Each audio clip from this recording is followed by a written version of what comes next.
New Zealand dollar turns to the US CPI report after RBNZ 50 basis point rate hike.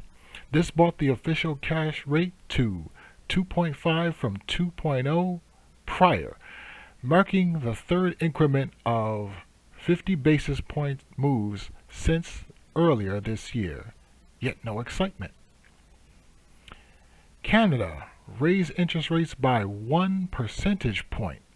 The BOC lifted its policy rate from 1.5 to 2.5, the highest rate it's been since 2008, in a bid to arrest inflation. CPI tees up another large Fed hike. U.S. headlines and core CPI inflations overshot consensus expectations across the board, and both readings were close to Scotia's top of consensus and bottom of estimates. And in other news, the euro hits parity against the US dollar for the first time since December of 2002. I've got one word: America.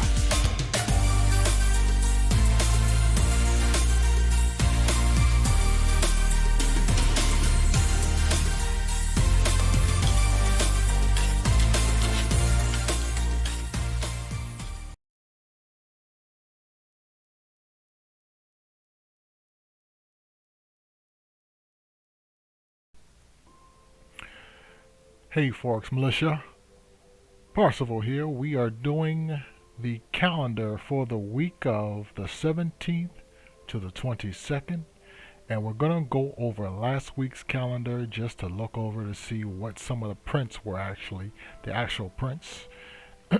And a little side note, my condolences and paying my respects to Shinzo Abe, who basically was murdered by somebody. You guys out there, think before you act, please. You know, bring a little peace to the world, bring a little light.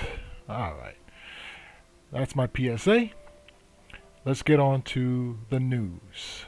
Alright, so the Kiwi basically raised, like I said in the previews, by 1 basis point. I'm sorry, by half a point, right? Alright, but the big one was the CAD, the loonie, that raised by 1 whole basis point. They were, it was forecast for it to raise by 75 up to 225, but it went 1 full point. Combating that inflation, we got unemployment, the unemployment change from Australia, which was good. It brought the unemployment down to 3.5. The PPI came in, and oops, I missed something else big. The CPI that came in on Wednesday here was higher than expected, which caused the Dow Jones to basically fall. But the Dow Jones came back at the end of the week. Core retail sales was good. People are actually spending in this high inflationary situation. So environment, there you go, that's the word. And so that's interesting. Going into this week, the big thing that I saw that's going to happen this week is the euro is raising by 0.25 basis points. Now I don't know if this is actually going to stay 0.25 or if they're going to go to 50, but we shall see. So that's what caught my eye. I was like, wow, okay. So we've got the CPI from the Kiwi. We have the Bank of England and the Kiwi speaking on Tuesday.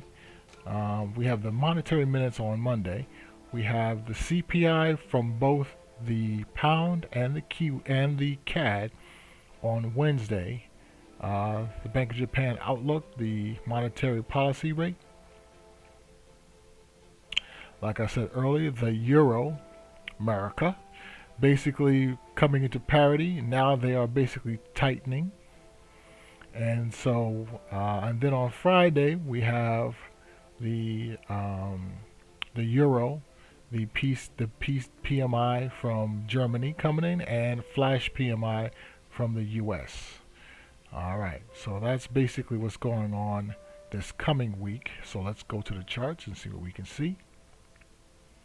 And on the dollar, we have the dollar basically reaching the highest point that it has been since September of 2002. 2002. So the only thing I can say is most likely, as you can see on the COT, it's still long, but they're reducing their longs, excuse me, and reducing their shorts.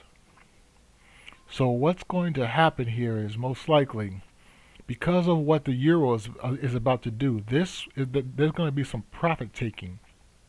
Since this basically, my chart doesn't go back that far, as far as I know. Yeah, there it is. Wow, just got it in there.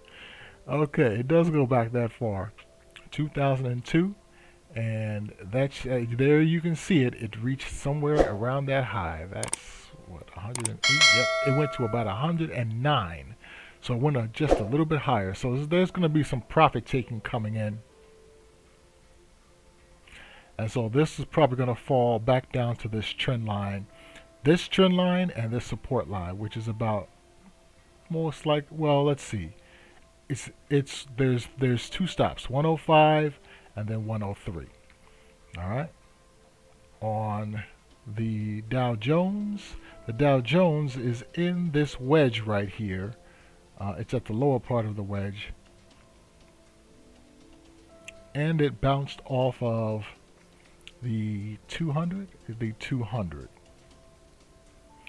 So I'm looking for this to fall further, but for right now, it's looking like the earnings that's coming in from the U.S. might give it somewhat of a pop. It might pop a little bit before it actually resumes its downward trend, to at least get down to around here, 28,000. So I'm looking for it to hit that before it actually really bounces. Okay, on gold basically fell out of the bed again, and it's trending much lower. And as you can see, it hit an old low over here from 2001 in August, but it wicked this. These are strong candles, leaving huge imbalances. So as you can see on this, though, you can see it's still long, but there's a heavy reduction to longs and a large addition to shorts. Okay, now here's something. Bitcoin actually went slightly short. It's been pretty long, slightly long, right, for a long time, but it went slightly short. And as you can see, it's right here at this support line from way back over here, right, from 2017. It hit that high, so I put that in there, and it's actually staying pretty, it's consolidating around that line. So this I am going to stay short on, since it actually flipped over like that. All right, on oil is long, right, but because of the glut and some of the geopolitical things that are going on, Biden basically asking for the Saudis to basically increase output, that might actually cause oil to basically fall some. So I'll be looking for that. So I'm going to be short, even though this says long, because of some of the geopolitical and some of the diplomatic things that are going on. I'm gonna stay short this. So on the loonie, now the loonie, as I said, went 1 whole percentage point higher. So right now it is the carry trade of the loonie over the dollar. And so what's basically going on is once again, this is going to be consolidating, and we will see exactly what it's going to do. Right now, I'm just going to stick with this going to be in a consolidation. As you can see, it wicked up and then it came back down. And so that's a strong demand. As you can see, it's been doing that. It's been doing that. So I don't know if it'll actually go any higher than this. So I guess the best thing that I could say is it's going to go short. Now the COT says it's long, and that they're reducing their shorts and they're reducing their longs and reducing their shorts. So I'm going to be looking for this to actually go short in this consolidation to come back down to probably around 125. Okay, on the euro hit parity. It basically wicked it. It basically hit like what was the low? 99.52, which is interesting on this chart. But because the dollar most likely is going to see some retracement, I would guess that the euro is going to retrace up to here in this area, 103. And of course the rate hike coming in. So 103.50 right in this area up here. So I'm looking for a retracement, but still looking short. And the pound is short also, and it fell through this, what I call a top and bottom balance, and it's looking to hit that 115, which has been the short for a very long time. I'm sorry, I said short, right?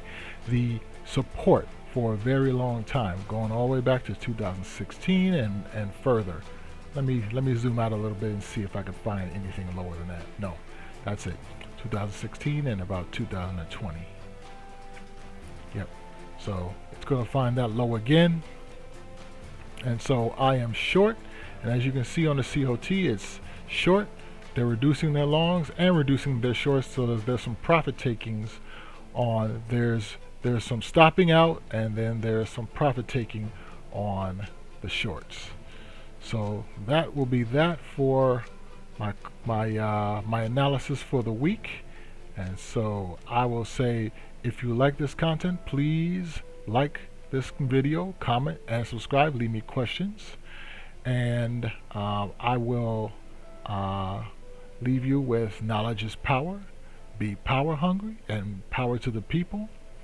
So this is Parsival, always looking for that holy grail, signing out.